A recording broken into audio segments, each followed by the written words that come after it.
今天我们来谈一下体验。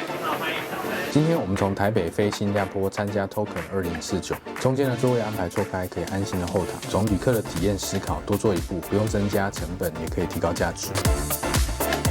嘉诚，谢谢您，下次见，拜拜。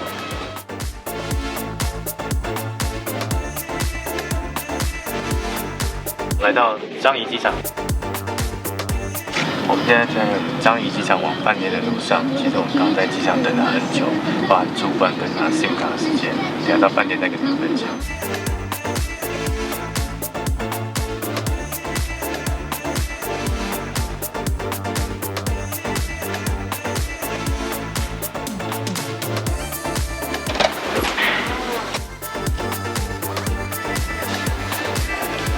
这张呢，就是我刚刚排了30-40分钟才拿到的 SIM 卡。其实对于当地人来说，像手机啊、SIM 卡啊，甚至是这根我刚刚去借来的回纹针，对当地人来说可能很平常，但是对旅行的人来说呢，却是非常的重要的体验的一部分。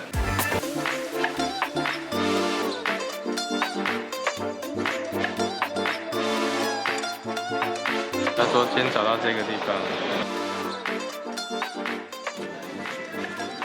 因为还不确定会不会用到现金，我还是去换了一点新加坡当地的货币。虽然我相信大部分的消费都可以用信用卡来支付，很可惜呢，还不能够用小狐狸加密货币钱包来付钱。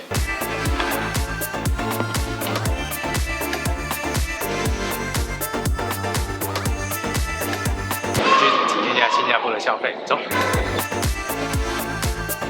怎样喝什么？一个咖啡，一个奶茶。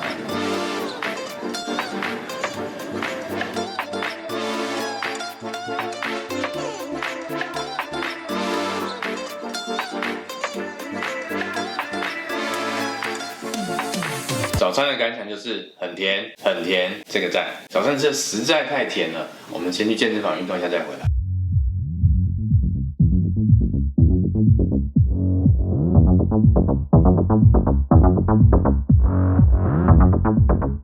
这个饭店的门呢，可以用它来感应解锁。空调也可以用手机来控制。风扇，还有灯光。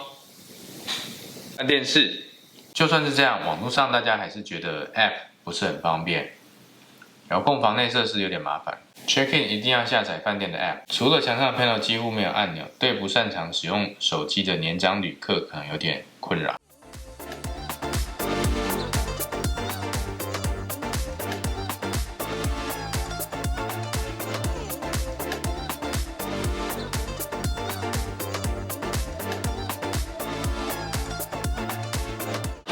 哦，有了。好，先对个地板，然后按一下。这样真的比较好吗？今天要去试一下 VR 的体验。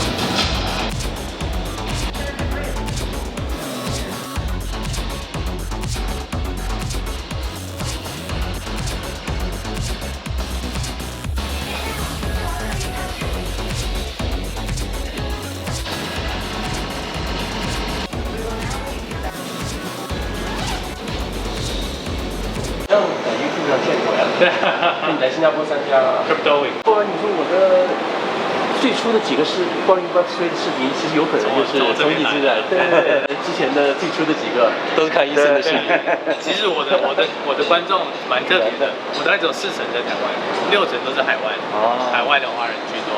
对，所以社群上面很多中国的朋友啊，马来西亚、新加坡、香港的朋友都到各地都会有联系啊。对啊，所以你看你在关注这一块，我之前也有关注，但是因为其实技术面我知道还有个 gap。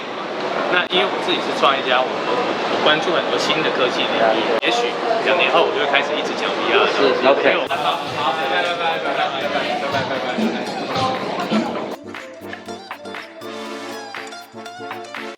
早期的电玩游戏的发展，那时候是街机，就是 arcade。像是小精灵、太空入侵者这些游戏，我们要带着硬币到游乐场里面去投币玩游戏。后来家用主机的出现，像是 Atari、任天堂，让我们可以在家玩游戏，而且一个主机可以搭配不同的卡夹，上面就可以去更换游戏。家用主机呢，让我们可以在家里玩游戏，不过这时候的游戏机还是比较像是小朋友的玩具一样。后来 Game Boy 的出现，让游戏可以带出门去玩，这时候就有更多的大人呢，会把游戏带在身上。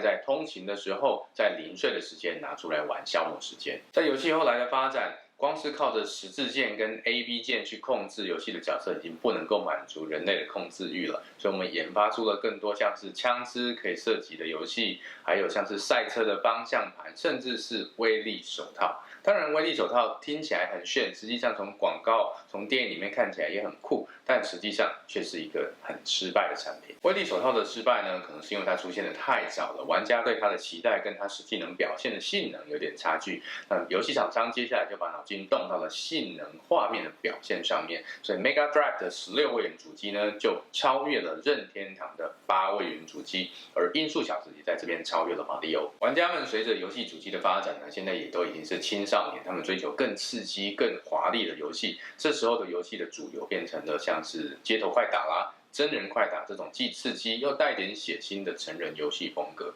占据了整个市场。游戏市场看似很蓬勃，但始终还是聚集在技术型玩家的身上。一直到 Wii 的出现，创新的操作的体验，把摇杆的操作跟真实生活的动作结合为一体。这时候，游戏变得老少咸宜，可以全家大小一起玩，甚至是60、70岁的老人家也可以来玩游戏。NFT 的焦点呢，被放在交易跟炒作，因为 NFT 没有体验。你可以购买 NFT， 可是你没有办法经常的使用它，没有体验，没有互动，没有刺激跟反应。股票跟加密货币也是一样，你可以买卖股票交易来获利，但并不等于你在经营公司。你可以交易加密货币，但是你没有办法用加密货币来支付日常所需，因此加密货币还没有办法变成主流。人的需求会变，而且变得很快。当人们不想只坐在荧幕前面，整天盯着手机看，而想要出国旅行、住饭店，有更多不一样的体验的时候，如果 NFT 没有体验，那它就没有办法满足人们的需求。只在荧幕上是不够的，凭空创造稀缺是没有用的。人们想要更多元的体验，